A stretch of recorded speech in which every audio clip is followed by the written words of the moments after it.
Here we go. Reading chapter 9 from Hank Zipzer.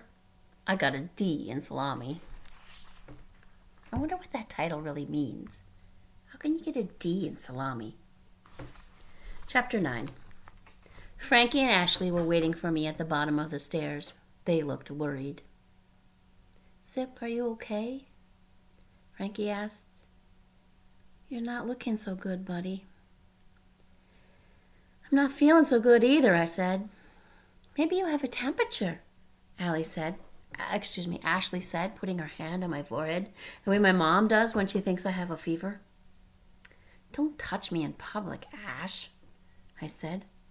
I'm not that kind of sick anyways. I got bad grades on my report cards. Like C's? Ashley said. Ashwina, a C isn't a bad grade, Frankie said. At least I don't think it is. Otis got one once in 4th grade. Otis is Frankie's older brother. He's in the 8th grade and is smart like Frankie. Did he get in trouble? Ashley asked. Not really. My dad told him a C was a warning sign and that he'd have to work harder. Give it some more gas, he said. At our school, PS 87, we don't get letter grades until the 4th grade. Up until then, your teacher only writes comments on your report card, and they're usually pretty nice. In 1st grade, my teacher, Mrs. Eukelson, wrote, Hank has excellent scissors skills and has made many valuable contributions to our unit on the harbor.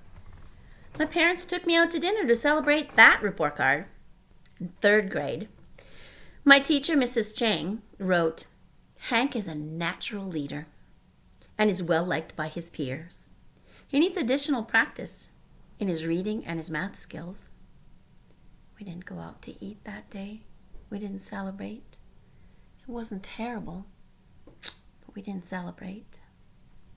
Not to worry, Zip, Frankie said, throwing his arm around my shoulder. So what if you got a C or 2 on your report card? You just got to give it a little more gas, right? Pedal to the metal, said Ashley. I had to tell them the truth. They were my best friends. Listen up, guys. I didn't get C's. I got 3 D's. In spelling, in math, and in reading. And a really bad letter to my parents. For a minute, Frankie and Ashley didn't say anything. Then Ashley gave me a big hug and said I would do better on the next report card. Frankie offered to tutor me in math. I tell you, I have world-class friends. Robert came to meet us for the walk home. While he was taking off his clip-on tie, which he does every day, exactly 10 minutes after 3, I told him about the news on my report card. There's no point in trying to keep anything from Robert. He finds everything out sooner or later. He's like an information magnet.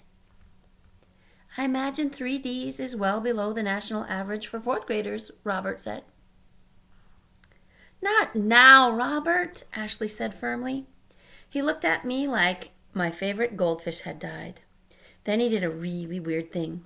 He asked if he could have my rollerblades. Your parents are going to ground you for a long time, he said. That by the time you get ungrounded, the rollerblades won't fit you anymore. Not now, Robert, Frankie said in the same tone Ashley did. I think in his own way, Robert was trying to joke around to make me feel better. All his joke did was bring the attention to the word parents.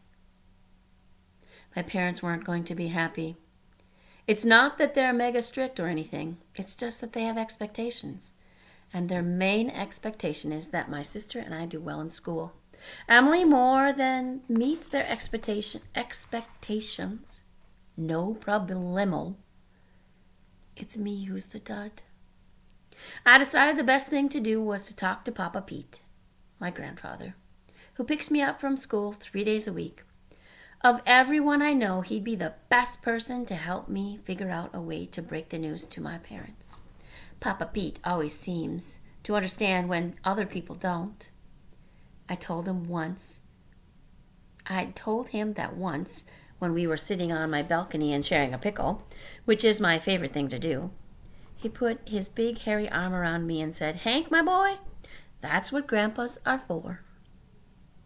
He is a great grandpa. There's no doubt about it.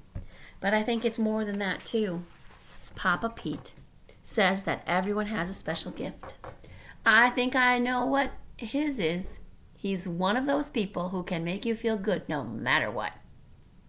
For example, one time when I was little, I stepped on a bee at the beach. It hurt so much that even after the bee sting healed, I limped around for the rest of our vacation. Everyone else in the family teased me about limping so much, but not Papa Pete. He said, "Hank, my boy, if I had stepped on that bee, I'd be dragging my whole leg around like a sack of potatoes."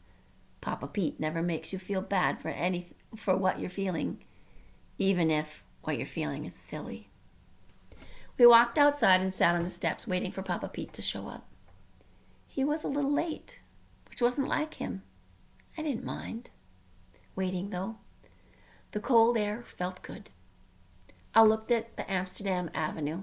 People were crowding along the street, carrying their groceries home, buying a takeout pizza, pushing a stroller, walking their kids home from school. They all seemed so happy.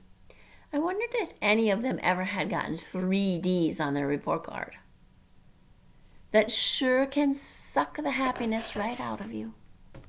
"Hey, look," said Frankie. "It's Silent Stan, the crossword puzzle man." I looked across the street, and sure enough, my father was coming toward us. Oh, I thought, which is not what you want to be thinking when you see your father. Maybe he has already heard about my report card. "Hi, Dad," I said when he reached to us. "I thought Papa Pete was coming today." "He's busy. He called me at home and asked me to get you kids. He's going to meet us at the deli." He probably has a hot bowling game. He can't leave, I thought. Papa Pete spends a lot of time at the McKeltley's Rollin' Bowl, where he's the best senior bowler in the league. His team is called the Chopped Livers. "Hi, kids," my father said, nodding to Frankie and Ashley. "Always good to see you, Robert." My father really likes Robert because Robert helps him out with crossword puzzles. The day before, when my dad couldn't think of a 3-letter word for infection results, Robert came up with the word pus. Those moments had given him a special connection with my father. I should explain that my dad doesn't just lie around the house all day doing crossword puzzles and waiting for calls from Papa Pete. He works at home, doing something with computers. He tried to describe to me exactly what he does, but when he talks about computer programming, it sounds to me like blah, blah, blah, diddy, blah, blah, blah. I'm not exaggerating. I just don't get it. My mind doesn't follow what he's saying. We started down Amsterdam Avenue, walking fast to keep up with all the people on the street. You have to do that in New York. They don't like slowpokes. "So, Mr. Z," Frankie said, "is Papa Pete okay?" "He's fine," my dad said. "He had a garlic emergency." We stopped at the corner of 78th Street and waited for the light to change. My father went on talking, which is strange because he doesn't usually say much. We leaned in closer so that we could hear him over the honking horns. 2 taxis were having a horn-blowing war. "Vince Gristiliano, who owns the biggest supermarket chain in the city, has called your mother today," Dad said. "He heard about her vegetarian lunch meats, and he wants to carry her whole line of soy salami in her stores. He asked her to make a sample. He asked her to make samples so he can try them out on his store managers tomorrow." "My mom shops at Gristiliano's," said Ashley. "Actually, everyone does," said Robert. "They have 39 markets in Manhattan. So if Mr. Gristiliano buys Mom's soy salami, are we going to be rich?" I asked. "I don't know about that," my dad said, "but it would definitely be a big order. It could be the start of a wonderful business for her." "So what does this have to do with Papa Pete?" I asked. He's working with your mom on salami samples for tomorrow, Dad said. They're mixing up some of the new batches. Papa Pete felt the salami needed more garlic. I smiled. Papa Pete thinks everything needs more garlic. He thinks plain garlic needs more garlic. The light changed, and my dad stepped out into the street. This is great news, I whispered to Frankie. Why? Because you're going to be rich? No, I said, because with all the excitement, they'll forget to ask about my report card. And the problem disappears, said Frankie. He waved his hands in front of him like he was waving a magic wand. Well, it won't exactly disappear. I still have to figure out how to explain my grades to my parents, but at least I'll have a whole weekend to talk to Papa Pete and come up with a strategy. I felt like I wanted to sing and dance. I felt like an elephant had been lifted off my back.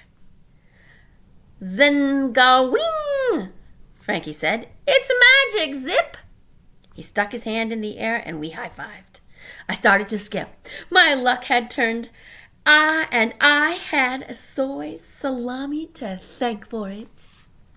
Boy, his day has been up and down and up and down. He's ending on a high note. I wonder when he will tell his parents about his report card. Tune back in for Chapter 10. See you then.